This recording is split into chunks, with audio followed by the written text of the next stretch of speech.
Pare, tara na. Baka may makakita pa sa'yo. Sige na. Barak, tara na. Daddy, di ba po tayo pwede bumalik? Bakit? Si Tita Rebecca po. Kailangan niya ng tulong natin. Inaaway po kasi siya ng nanay ni Daddy Roberto. Kaya punta natin si Rebecca. Bakit pa tayo aalis? Okay naman tayo dito, di ba? Mas matatahimik ang loob ko kapag nailayo na kita kay Felix. Ako lang? Roberto, paano naman si Eva?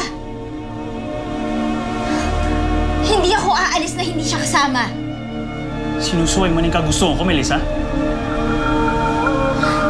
Roberto, ginagawa ko na nga lahat ng gusto mo. Pero ibang usapan na si Eva. Mas gugustuhin ko pang mamatay kasi hindi siya kasama.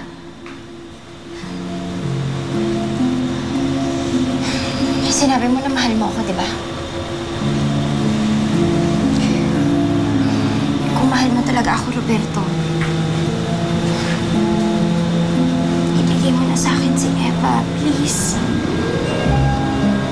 Pagsamahin mo na kami. Okay. You win, Melissa. Isasama natin si Eva sa paglipad natin.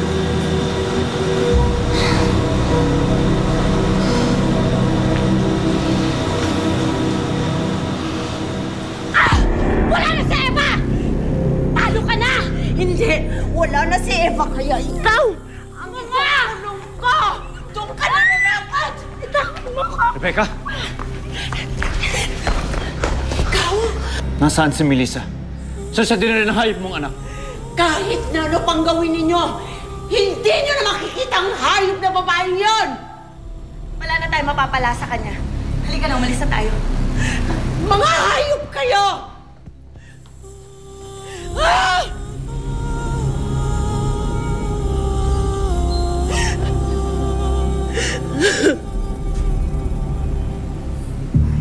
Sige lang, Roberto. Dalhin mo sa akin ang anak ko. At oras na nasa mga kamay ko na siya, tatakasan kita. Hindi ko nahahayaan na masaktan pang muli ang anak ko ng dahil sa'yo.